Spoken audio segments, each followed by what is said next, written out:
Against the backdrop of all those stories, Professor of Political Economy and Management expert Professor Utomi now joins us to look at elections, regime legitimacy, and government performance. Thank you very much for joining us, Professor Utomi. Ruben, it's a great pleasure to be able to join you. Well, thank you. Well, quickly, I already defined the focus, elections. How did that go? You were a major player there on the platform of the Labour Party and as a leading supporter of the candidate of that party. Now the elections are now over. There are persons who are raising questions about the legitimacy of the process and also about the performance of INEC, the institution. And we now have this general controversy about interim national government and the way forward for Nigeria. So the question is, against the background of what we have seen, who vadis Nigeria? Thank you. You know, it will be the equivalence of burying your head in the sand to pretend that we don't have, to use the words of Dati Baba Ahmed, a constitutional crisis in Nigeria. I approach it from an even deeper point, and I think you know this, Ruben. My entire engagement with political life is based on what I like to call the meta-narrative. What is it all about? Beyond you win election, you know, you take power, the transactions that go with it. Why do we have a political process? What is it supposed to bring about? Nigeria, unfortunately, has underperformed as a country. Terribly, terribly underperformed. And people don't ask the question, why is this so? Given the talents available in Nigeria, given that we live in an age that Adrian Woolrich calls the aristocracy of talent, why does Nigeria perform so badly? Now, one of the reasons Nigeria performs so badly as a country, poverty capital of the world and all of those things that go with it, is the challenge of legitimacy for those who govern Nigeria. Every 4 years has now become some, stop, what's going on here? Are these the right people? And, we run into this crisis. Unfortunately for us, we are at it again.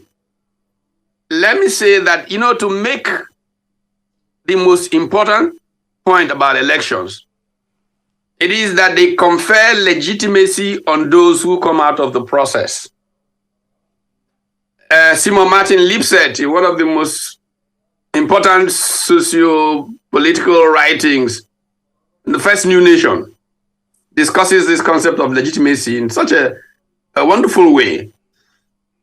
Legitimacy is conferred first by elections and is earned every day by governments when they are in office. And legitimacy can wane, and you get into the politics of power erosion that can lead ultimately to regime failure. This makes elections in a democracy so important that we must do everything possible to keep any doubt away from the fact that those who emerge from the process are truly those who have come as a result of the will of the people.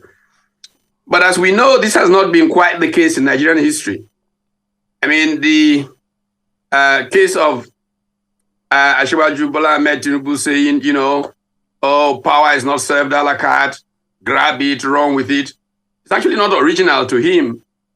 The person I remember who was the original on that was the late Athon Zeribe. I think Athon Zeribe used to say that on election day, whether you even registered to be voted for or not, the important thing is to get somebody to announce that you won the election. Then you can say to them, go to court.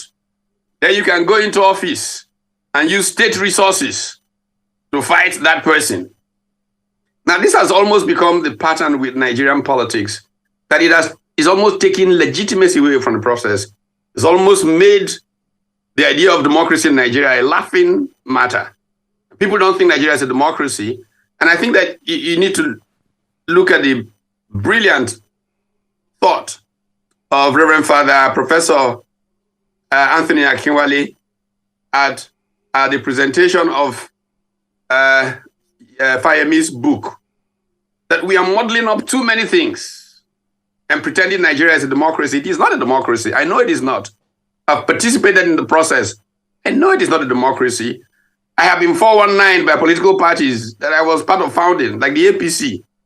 I know that it is a completely manipulated process of people who own, quote unquote, the party. So how do we get Nigerians to begin to take the outcomes of elections seriously? Very simple. We've got to find a system that is so transparent, and the electronic process is surely one of the ways, but not the only way, because even it can be sabotaged. But I am even willing to say Nigeria should stop trying to organize elections. Let's ask the UN or somebody, since we're incapable of doing that well. Let's ask some foreign body to come and organize elections. Once it's transparent, I don't think anybody will quarrel about who is emerging from that process. But Prof, well, yeah. Sorry to interrupt you. Opinion is divided on the 2023 general elections in Nigeria. And, INEC has declared Bola Ahmed Tinubu winner of the presidential election. He's now president-elect.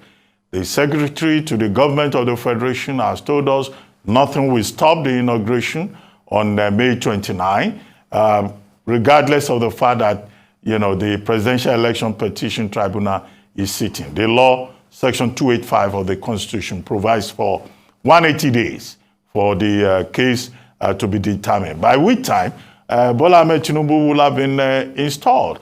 Members of the APC are saying the election is over. People should just move on.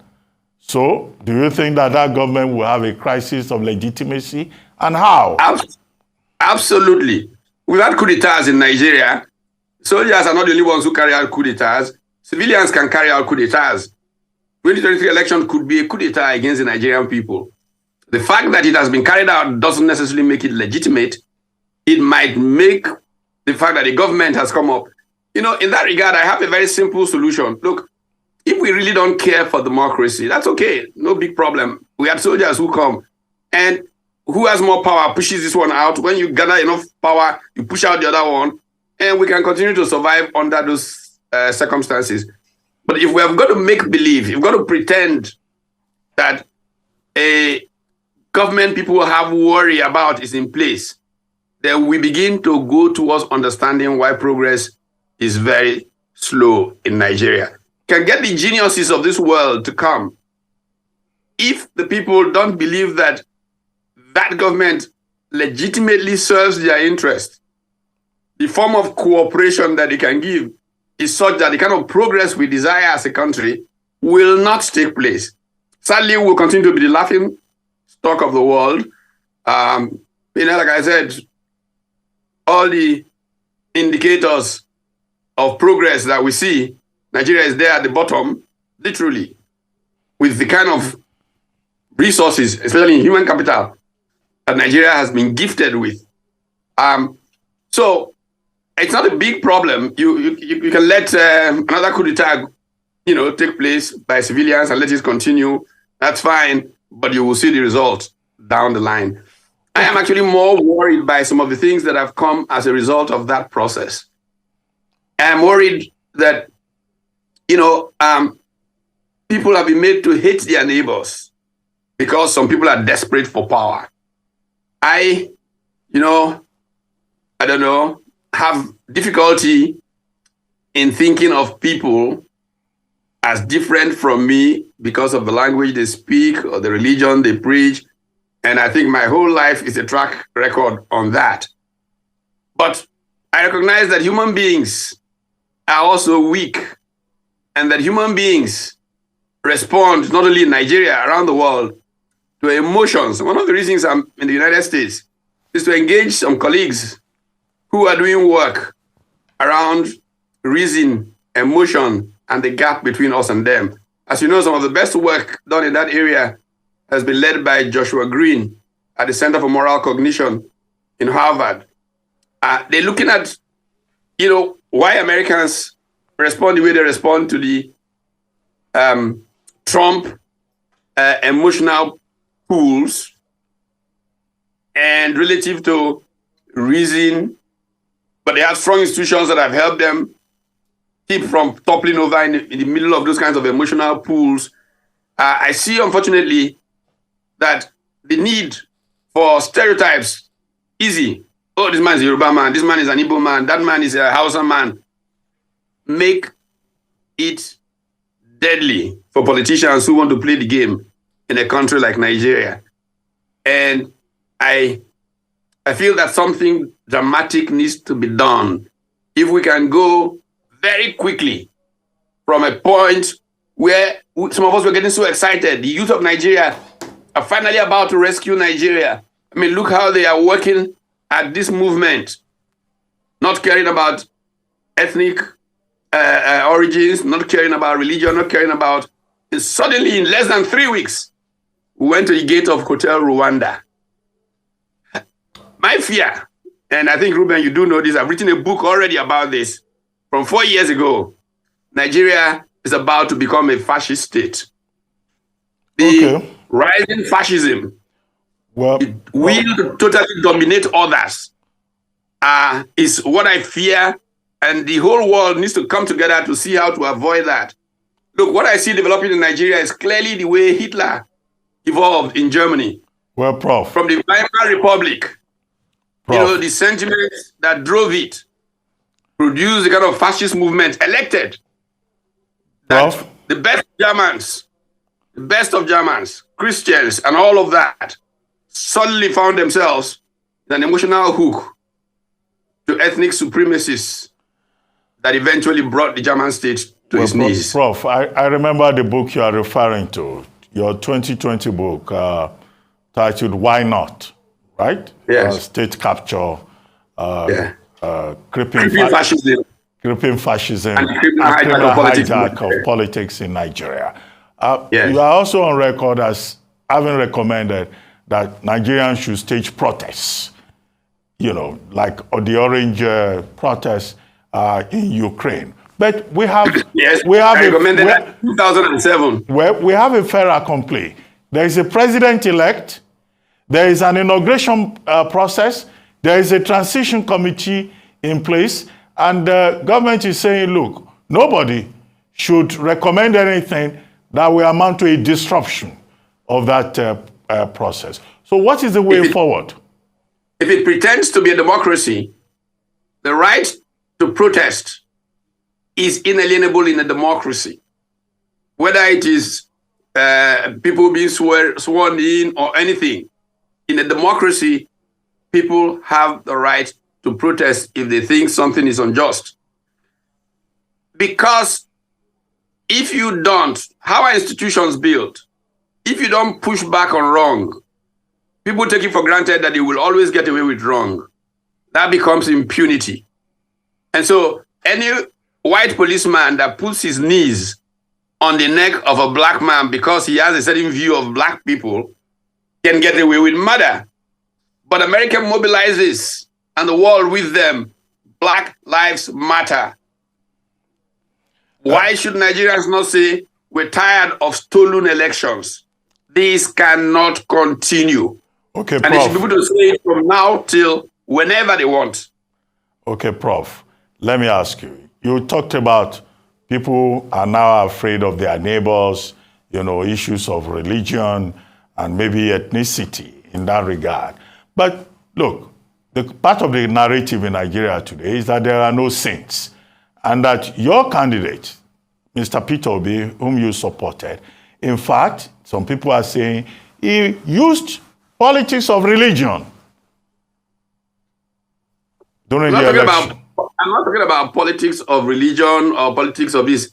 But that he played divisive politics.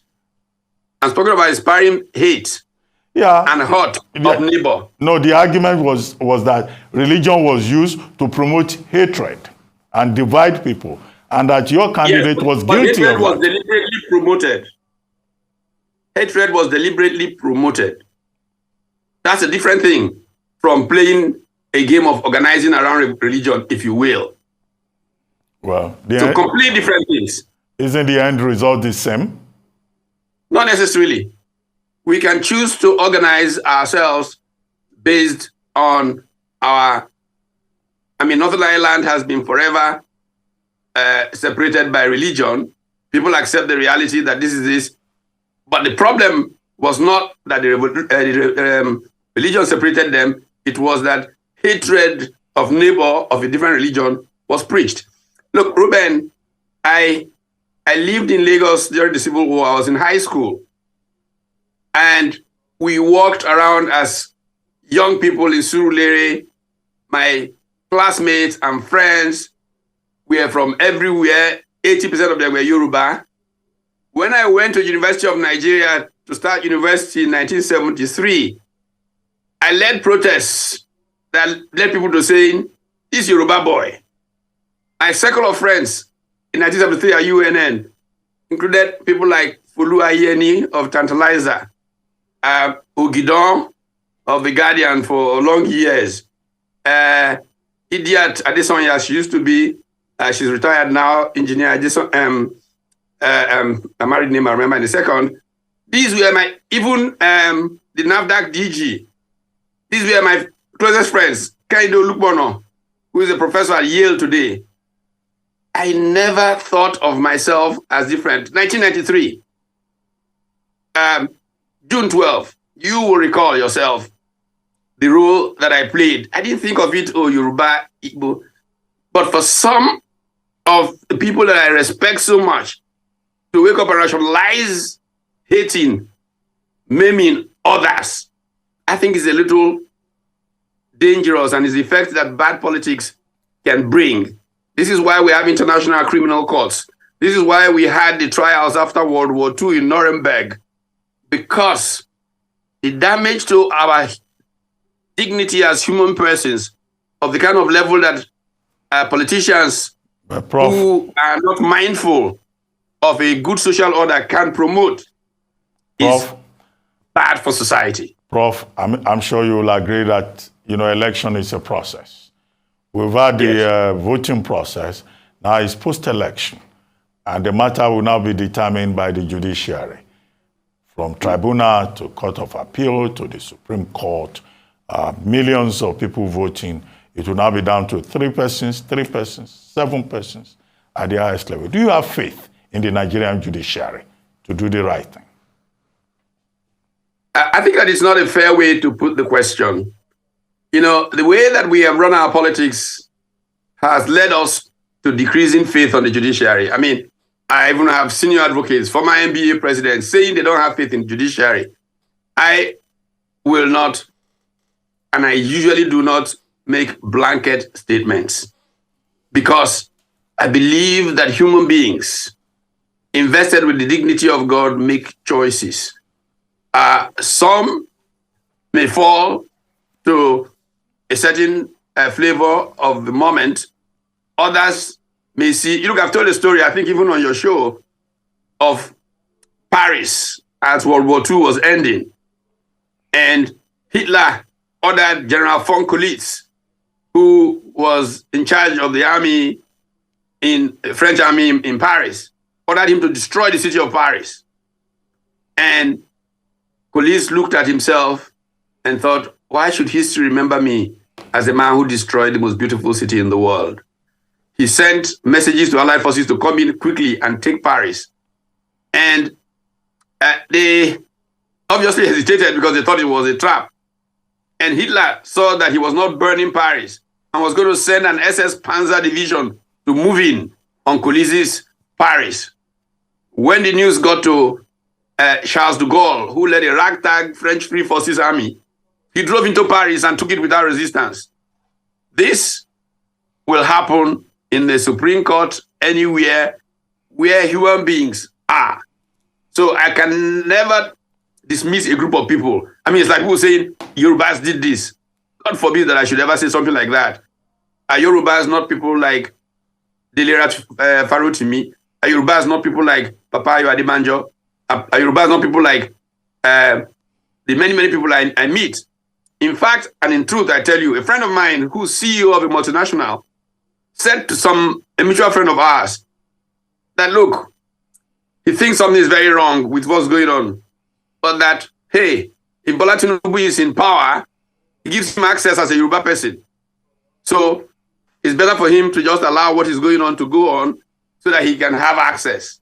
And I thought a CEO of a multinational should not think like that. That's what has been different with my own life, because I have chosen not to think like that. As a CEO of a multinational, I came out on the streets of Lagos in protest about the annulment of the election of 1993. I was beaten on the streets by the police. I survived 2 assassination attempts under Abacha because I believed justice and right was right. It didn't matter what my ethnicity was. To see that the people that marched with me on the street today talk differently, really shakes me to my marrows. And believe me, I'm not so sure that if we don't manage this extremely carefully, that Nigeria will come out of it still the same. Well, I get your point, Professor Utomi, but whatever it is, the position of the Nigerian government is that we have a president-elect, and the process of inauguration is on. And we've been told that nobody should think of any other option. That's just where we are right now. Thank you very much, The Professor. right of a conscientious objector does exist in every democracy.